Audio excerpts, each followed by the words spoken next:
Ladies and gentlemen, button pushers and wrench turners, welcome to Something's Broken. My name is Taylor Goodyear, and I own TG CNC Service out of Wisconsin. So this week was a full week of work.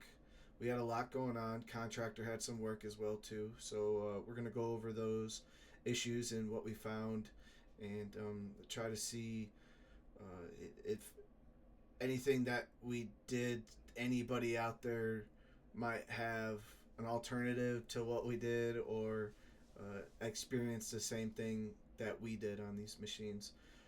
So let's start off with a Gleason 400H gear shaper, gear cutter. Sorry, not a shaper.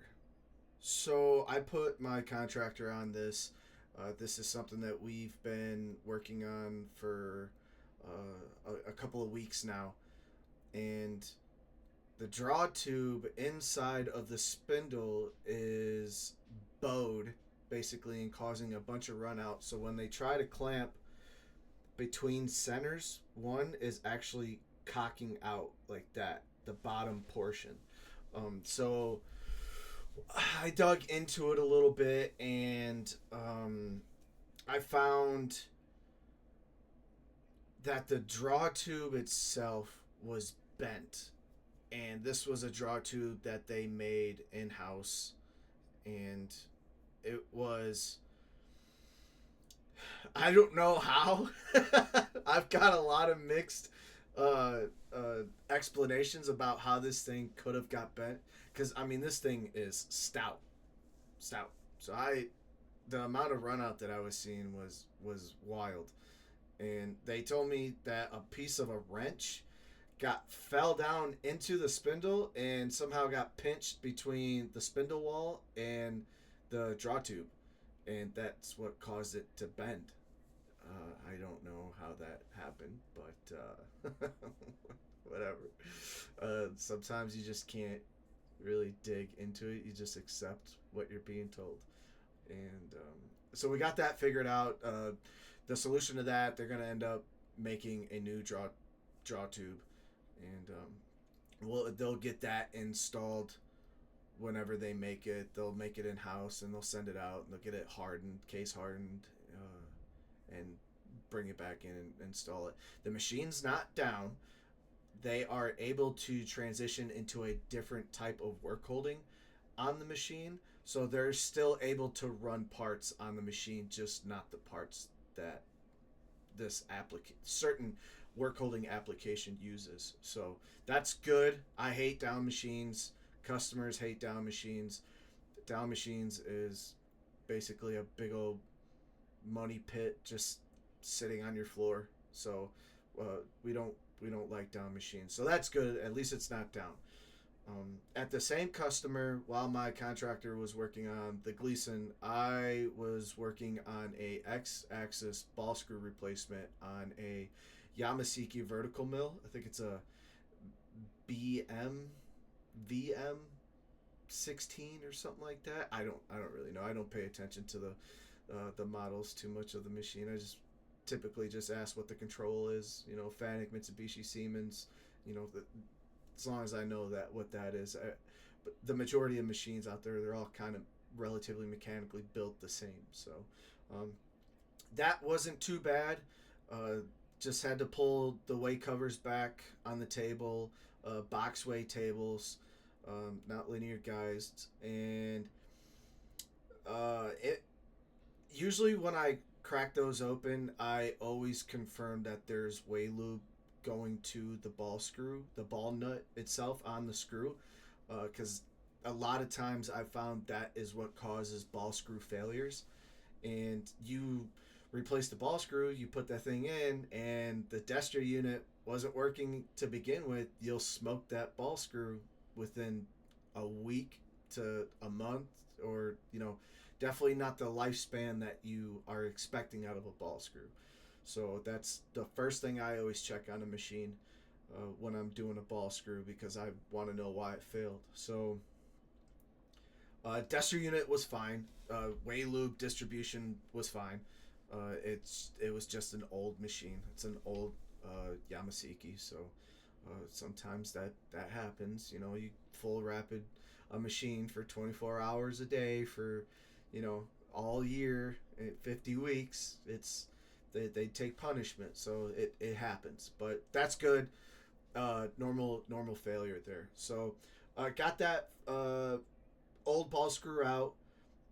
I like to pull the bearing blocks out and stone both the mating surfaces of the bearing block and the actual table itself where the bearing block sits on. Both of those are relatively precision ground surfaces. Sometimes you'll have ground liners in there. Yes, I call them liners. You can call them shims, whatever. I call them liners. Um, Sometimes I'll pull those out and I'll just stone them, clean them up. I like a really clean surface when I'm putting bearing blocks back in and I'm putting a new ball screw in. I'll lay rags out along the entire cavity just to make sure I don't get any kind of contamination or you know anything. That's just how I was taught. You know, I'm just maybe I'm a little too anal about it, but you know, it's just I was taught by some pretty thorough trainers in my day. So I just take that habit. It's a good habit. It's not like it's a bad habit. So got that out. Got the new ones in. Now, what are the bearing blocks? Anybody who's done ball screws, I'm sure this has happened to you. When you're trying to get the old bearings out, sometimes you split the bearings depending on the thrust direction of the bearings and how they're set inside of the bearing block. Well, I was about due for one, and I ended up splitting the bearing on the on the support side, floating side, trying to get the old bearings out. The thrust direction was the opposite direction of how I had to try to push them out, and I split the race, split the bearing, and obviously the outer race was stuck inside of the bearing block. So you know, at that point you gotta kind of turn into a dentist. You either gotta cut the race out or try to find an alternative way to get the race out without damaging the bore of the bearing block. So luckily we got it out, no issues. That was fine. We got the new bearings not pressed in, floated in. Bearing blocks for ball screws usually aren't pressed in. They are a very tight slip in. So if you feel any kind of resistance pushing new bearings into a bearing block, there's something wrong. Take them out.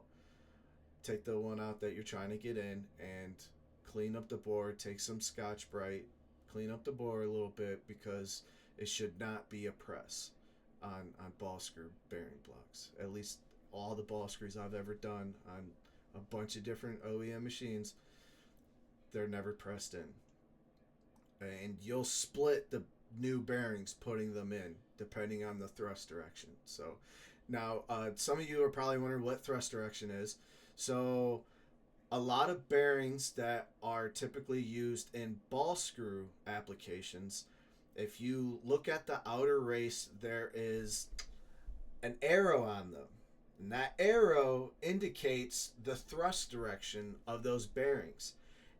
Most manufacturers will have the thrust direction on their blueprint of the parts list breakdown, and you must pay attention to that, because if you put those bearings in and you put the thrust direction the opposite way, those bearings won't last a week. Probably I'd be surprised if they last 24 hours.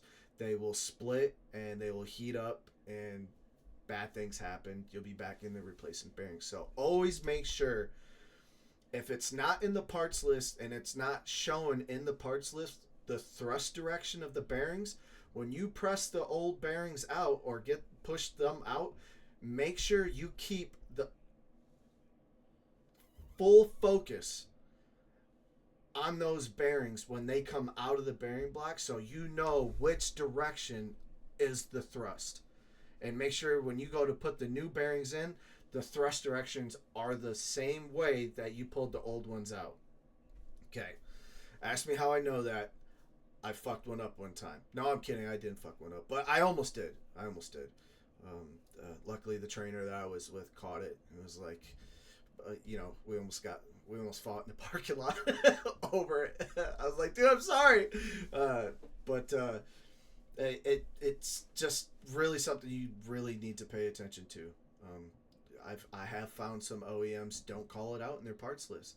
So you go to push those bearings out and you don't know what the orientation is, you're going to be fucked. But most parts lists, even if they don't have a call out or they don't have an arrow showing you, if you look at the breakdown of the parts list, you'll see steps. Almost looks like down, over, and under. So that is basic of the bearing in the parts list. So that kind of shows you which direction the thrust is. So if they don't have arrows on there showing you, Yamasiki's parts list was nice. It showed you the arrows on the parts list. But it also, if you look at the illustration of the bearings, you can also figure out the thrust direction. So that went pretty straightforward. Got the new ball screw in, got backlash checked, straightened out. Backlash actually went down instead of up in value, which is good. That's a good sign. That's what I like. I didn't ball bar this machine. It's only for the simple fact that my backlash went down instead of up. Now, if my backlash went up in value instead of down, then I would have been like, okay, I need to get a ball bar and figure out how much more stretch or how much more torque on the KMT nuts I need to apply in order to get the backlash down. So it's rare that I get that lucky. It's rare. I typically am left with ball barn or fucking with the KMT nuts to stretch the ball screw a little bit more or apply a little bit more torque to the KMT nuts on the end. So that went pretty good. I'm impressed with the ball screw. It sounded great when we were rapiding it, and double checked Waylu distribution again. I always double check because you never know what can happen. So that was okay.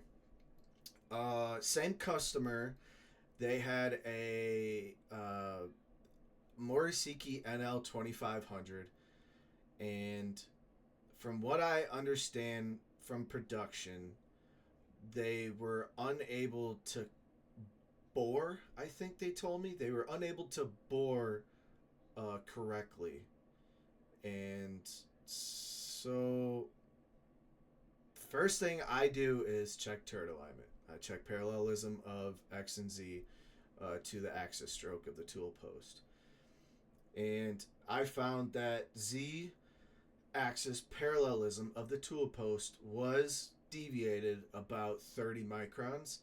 I like to get that down to 7 or below. On any OEM, doesn't matter, 7 or below, I'm okay with, depending on how beat the shit the machine is. And I usually do a pretty good job of getting that, depending on how, regardless of how beat the shit the machine is. So they also said that there was potential taper in the spindle to tailstock alignment. So we also did a taper cut on a 15-inch long piece of bronze round stock, and that was a 10th over a 10-inch cut, something like that. So that's great. I didn't touch that. Thank fuck, because I hate doing tailstock alignments. It's just so tedious. It takes forever. And when you're trying to get below a 10th over that long, it gets very tedious. So we got the turret straightened out. It has a live tooling motor on it. I double checked that alignment. That was fine. Now, I didn't fuck with X. X was fine. X was dead nuts. So one thing that you have to be careful on turrets are the orientation key plates on them. Now, they can crash the machine and you can realign that turret parallelism of X and Z, but that doesn't mean when you walk away and they go to put a tool holder back on the tool post, that doesn't mean it's straight. Most, at least on Morisiki machines, they have, on the newer models, from NL up to NLXs, they have pinned key plates. Usually what happens, depending on what pocket was crashed, and I never get a straight answer, so I always end up checking every single pocket, and I typically find several pockets out of alignment. And what you want is that key plate as close to zero in parallelism to x-axis stroke. And I found 9 pockets out of 12 pockets were deviated, like 20 microns plus. Some were 40, one was 60. So I was like, okay, well, I'm gonna go through every single pocket. Getting the pins out are a motherfucker. It sucks.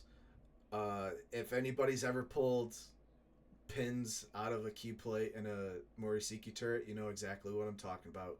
It sucks.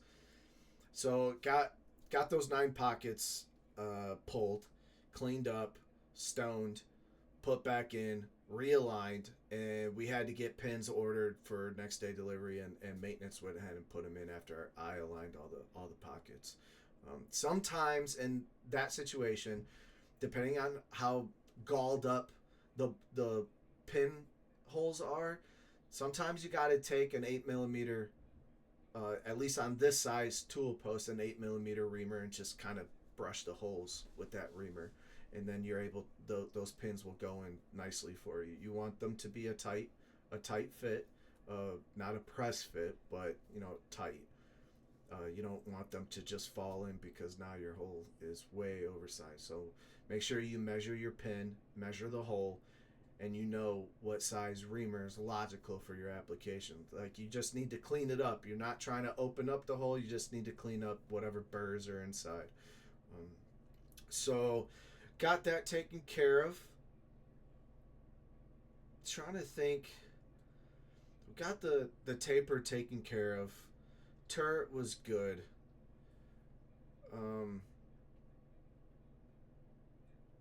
I wasn't there the next day when the pin showed up.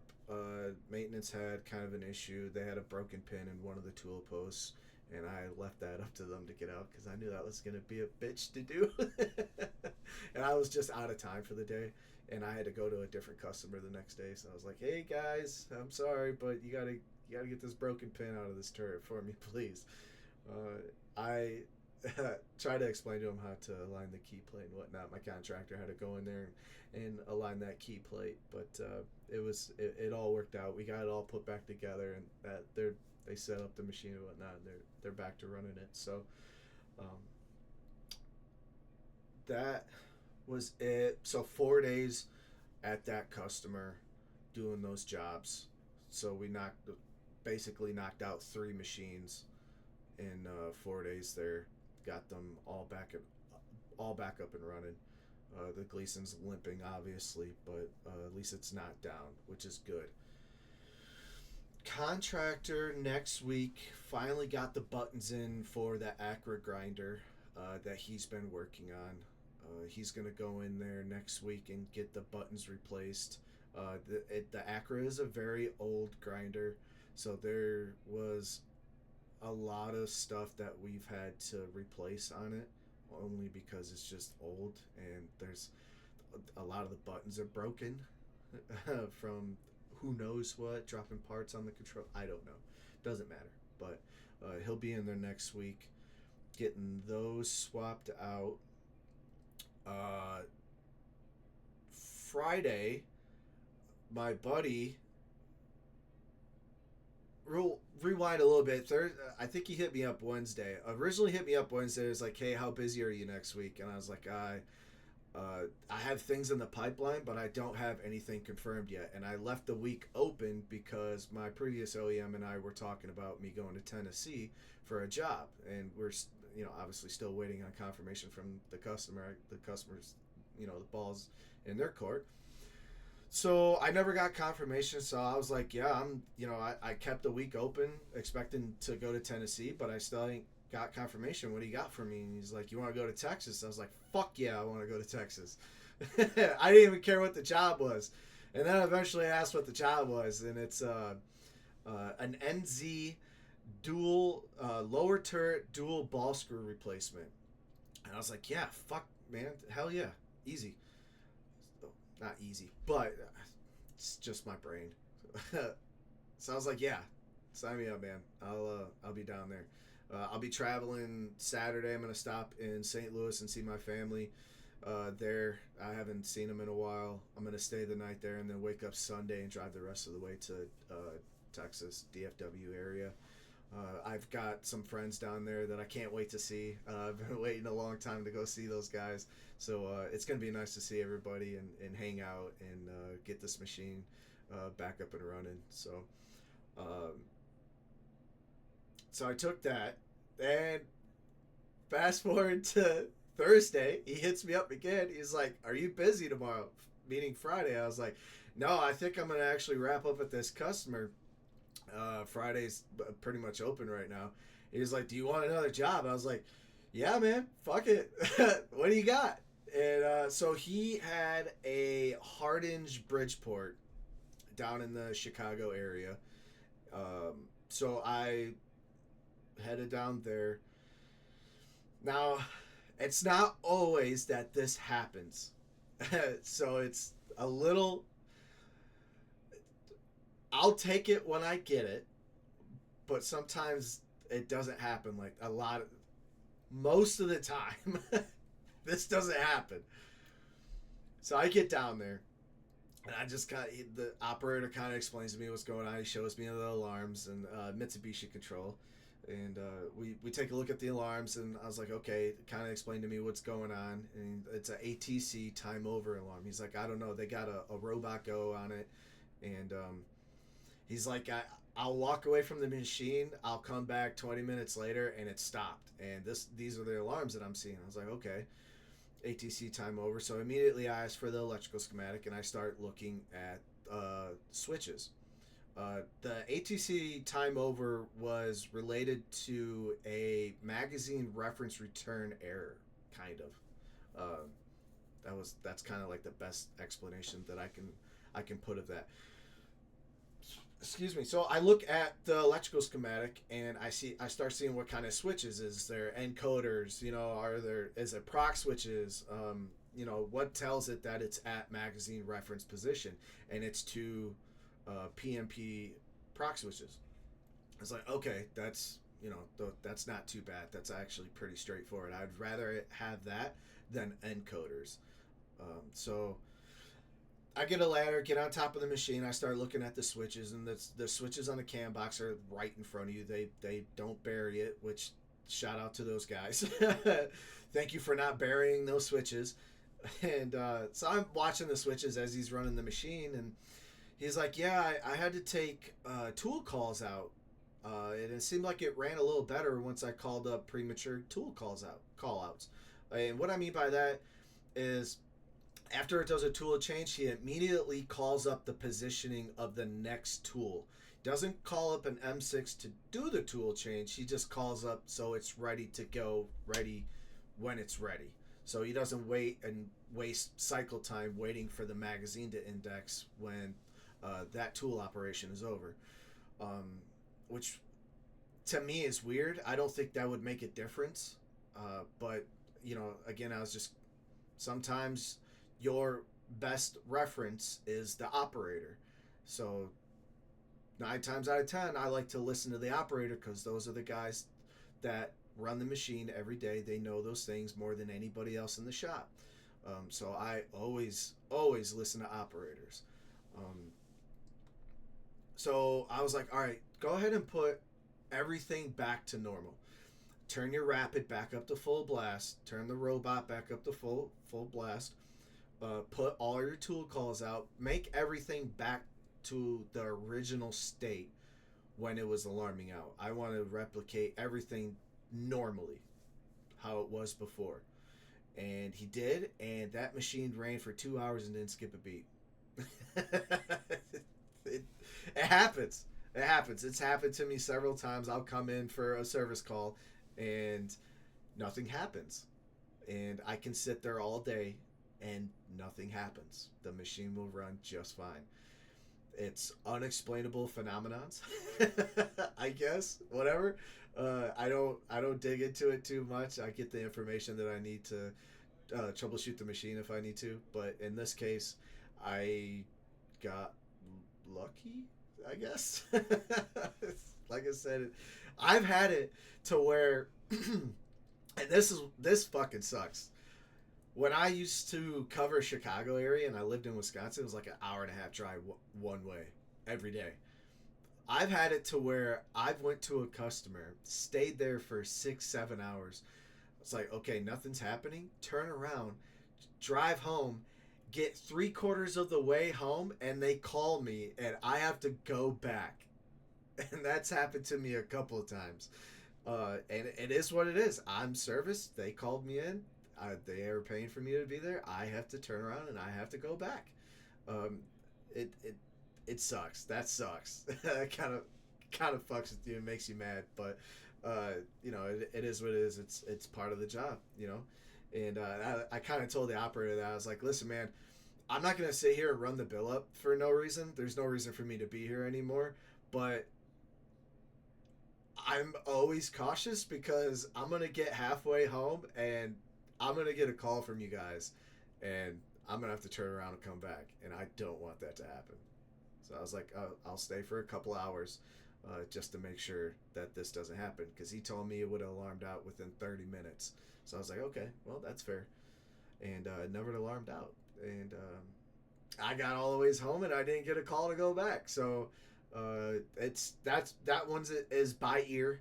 We're just gonna play it by ear. If they keep having problems with it or find that it's having problems with it again, I told the customer, the operator, take pictures, man. Pictures is the best thing to do in those types of situations, because when us service guys come in, you can show us the pictures and we have a better idea of the state of the machine when it alarms out. So any of you guys out there, machine operators, machinists, and you're having a ghost problem on a machine, take pictures, because your pictures don't lie and your pictures tell more to the story than what you're able to explain. And when a service guy comes in and sees those pictures, I mean, you're already taking care of 40% of his job in troubleshooting. Just some advice on that.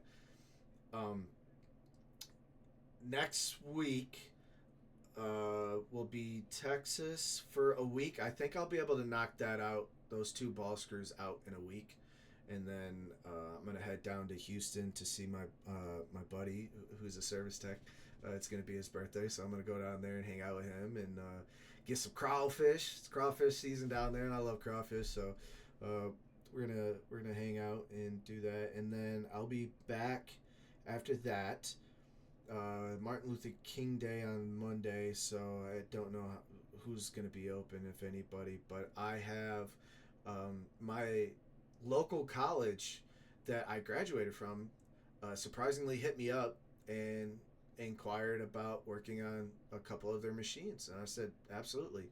Um, I do not charge them for initial walk-in. I told them, since I'm an alumni, that I won't charge them to troubleshoot the machine.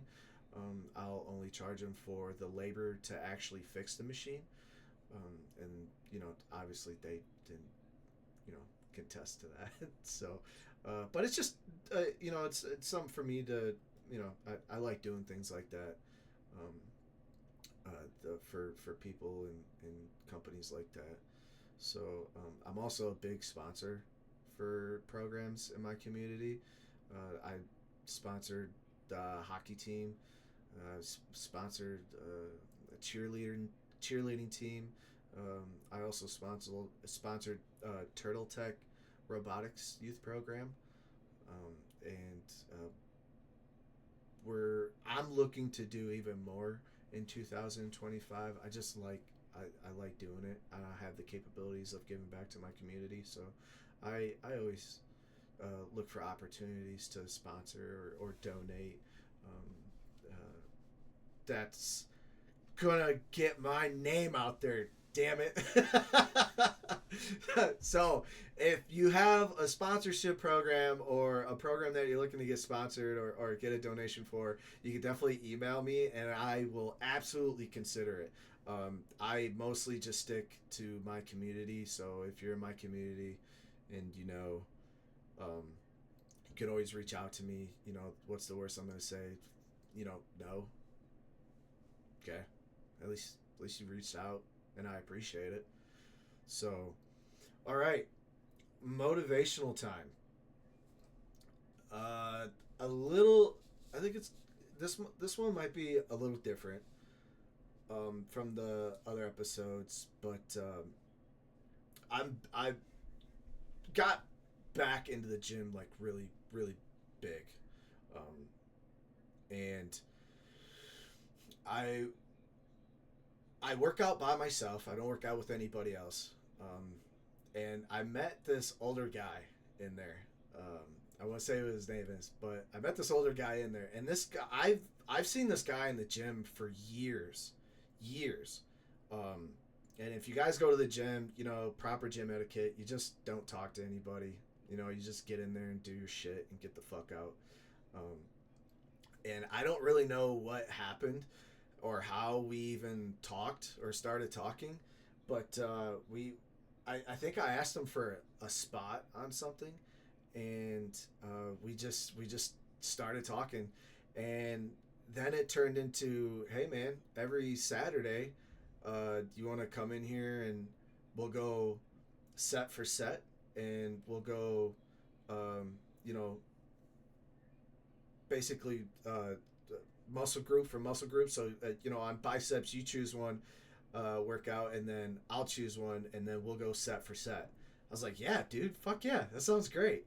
And I just think it was kind of cool to be able to do that with somebody that you don't know, and somebody that was just as intrigued and excited about doing it as you are, because getting approached or approaching people is always something that I've always struggled with. I'm not really I don't socialize like that. Like, I just won't randomly just walk up to somebody and just start a conversation. But once I do break that conversation, I'm rolling. Like, I can sit there and talk to you for hours. Um, I guess what I'm trying to get at is the motivational part to be open to things like that.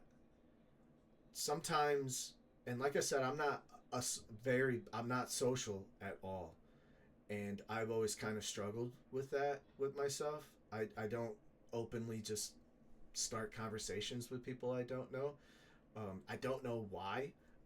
It's just the way I am. But breaking out of a shell like that is groundbreaking for people that struggle with that, like myself. And if you're out there and you struggle to socialize with people like that, we need socialization. We're humans. I mean, that's what we do. We socialize. I mean, that's how we get to know people. That's how we make friends. That's how business is done.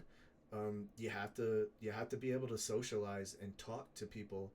Um, and this is something that I've always struggled with. Being service for an OEM, I didn't need to really talk to people. I showed up, I fixed the machine, I got the fuck out. And it was really eye opening for me, um, when that interaction happened between him and I, because it just kind of broke me out of a shell that I was in. So if you're in a shell and you're struggling to socialize or get that social interaction with somebody, the best thing you can do is just go and talk to somebody. Just randomly talk to somebody. What's the worst that could happen? The conversation lasts 5 seconds, 10 seconds, and then you're on your way. Oh, okay, great. But you tried, or you did it, you interacted with that person. Or what could happen is kind of what happened to me and my gym buddy, is we now work out together on Saturdays. And you could take that concept and roll it into any kind of social interaction, whether you're at the grocery store or at the gas station or something. Obviously, don't be a fucking creep. Okay, don't be a creep. Nobody likes a creep. But you never know what's gonna happen, or who you're talking to, and what you're gonna find out, and what you're gonna discover. And I think going into social settings like that and having just an open mindset is a healthy way to interact and socialize. Just keeping an open mind. Don't be in a shell, because when you're in a shell, you are living life at 30%, and you gotta break out of that shell. And I'm still breaking out of my shell. I this is still something that I'm working on. I honestly, owning my business has helped me a lot to break out of that shell, because I'm talking to CEOs of companies. I'm talking to presidents, CFOs. These people that may seem intimidating, they're not. They're really not. All you got to do is just start talking to them, and you find out real quick, like, damn, dude, you're just kind of like me, and you're just really good at your job, and sometimes you make a friend out of it. You just never know. You just be open. Keep an open mind when it comes to social interaction, and don't be in a shell, because you never know who you're gonna meet. You never know what's gonna happen. So thank you for following along. This is Something's Broken. My name's Tayler Goodyear, and I own TG CNC Service. And I will catch you guys on the next episode. We'll see you guys.